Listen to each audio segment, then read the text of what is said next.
You cannot start looking for money when you are desperate.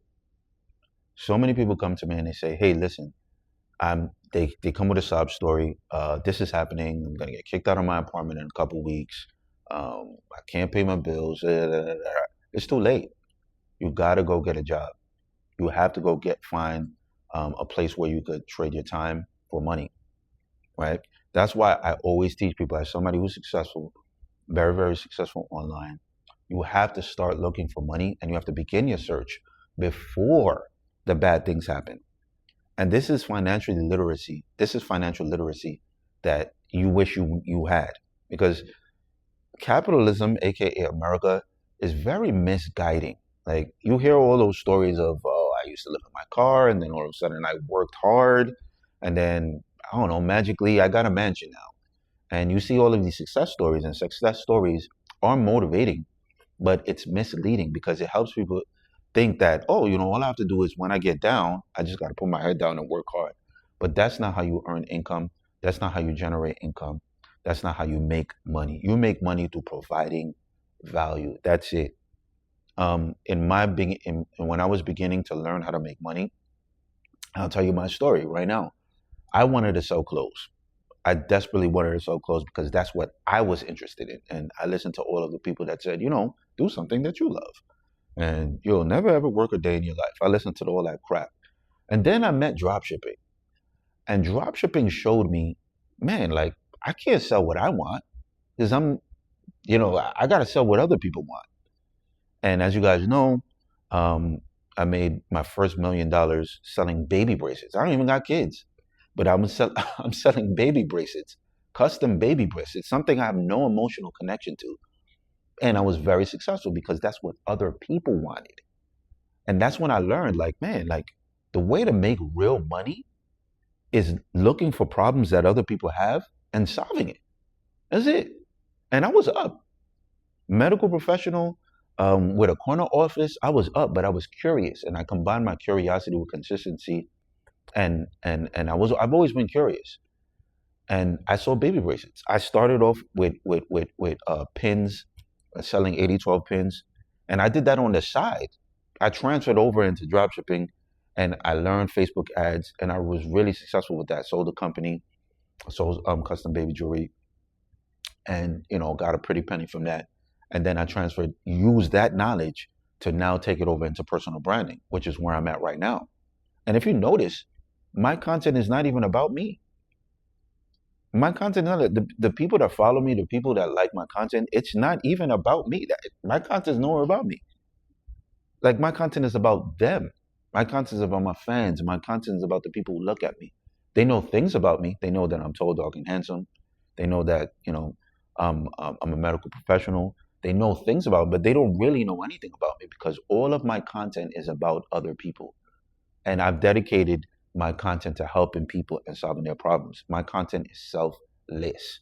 That's why you will never ever hear me say, support me. You will never hear me say the word support me.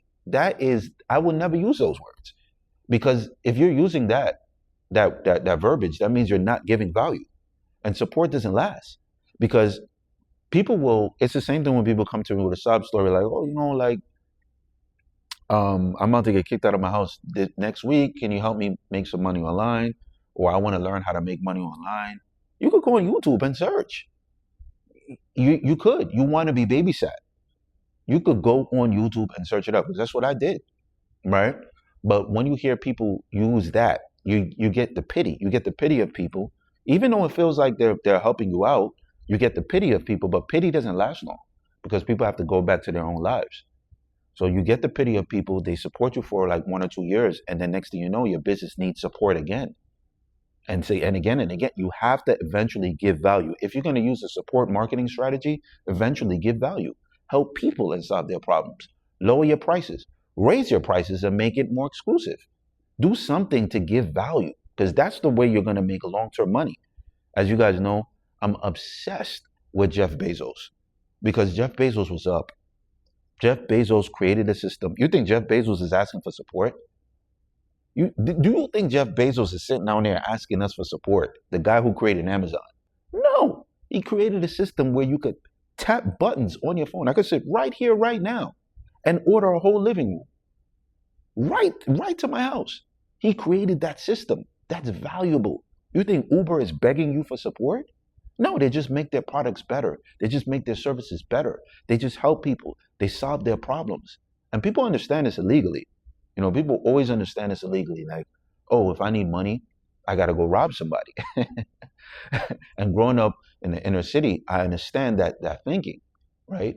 But if you could take that and just dedicate it or put it towards or apply it towards something that is legal, like making money online or even a physical business where you actually help people and solve their problems. Like if somebody's going to come to your establishment, why would they come? Think like that. Why would they want to have a good time? Why would they want to use your services? And when you think like that, you're going to be super duper successful because you're helping people and you're solving the problems. I found out my way to do that. I sell very, very, very low ticket things. Very, very low thing. $7, $8, $9, $10. I sell very, very low. This is me. This is how I figured out how to do it. I sell things for very, very cheap, but then I reach the masses. So I've learned how to go viral. So I reach a lot of people and I change their lives for $7. So if I get 100,000 views, imagine 100,000 people giving me $7. It's a no-brainer. I've given value. I didn't beg them for support. I helped them. Like I have a product that's over $7, but I give it to them for $7. And I know that because in my own journey, I'm a customer. That's why I believe that everybody can be a business owner because you are a customer. I'll buy anything that is cheap. If it's cheap and it's affordable and inexpensive, oh, I'm in. Even if I don't need it, I'll waste money on something that's cheap because I do that all the time. My brother, he's different. He sells things that are high ticket. So he sells things for $5,000. He's an entrepreneur as well. And he solves big problems, huge problems. So you just have to find a way. Walmart is a $1 billion business. Gucci is a $1 billion business. I chose to be Walmart. He chose to be Gucci. So there's so many different ways that you could do it. But at the cusp of it, at the main goal of it, it's helping people and solving their problems. Jeff Bezos created a system where you just sit on your phone and you touch some buttons in 3 days, it's at your business. Not even 3 days. Now I think it's same day. You know how many things I bought for and purchased for my mom just because of the Amazon app? I use Uber religiously. I don't even need a car anymore because now I could go places freely, and not even look for parking. I just go there, come out, and I'm fine. It's like I got transferred. It's like I teleported there. It's amazing. So in your business, try to give value. And if you're looking for money, start your search before you get desperate. If you're desperate and you need money now, you got to go get a job. You got to transfer your skills, and you got to try to transfer your time for money. That's what you got to do, which is a job. But when you come out of this, make sure you start your search, because that's when I started my search. I started my search when I had the corner office. I started my search when I was already successful. I started my search early. And I learned like, okay, and like, how can I make money? If you want to make money, you got to sell things that you're not really passionate or attached to, because it'll allow you to look at the data, look at the numbers, and then make informed decisions.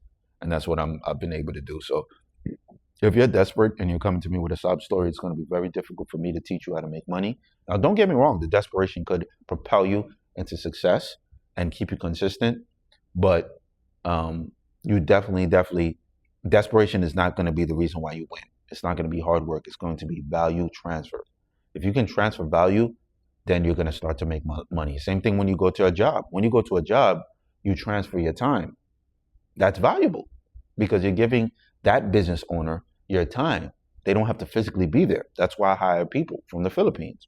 When I hire VAs from the Philippines, they give me their time and they do little work for me that I don't really want to do. So that's valuable to me, and I make more money because I get back my time. So, but in the beginning, I was doing it all by myself. I didn't hire anybody. So that's what you really want to understand. I can't, if you're coming to me with a sob story like, oh, tomorrow I'm going to be out of a job, that's not going to work, because I know that if I train you, I'll just be stealing your money. I'll just be taking your money. and I don't need it.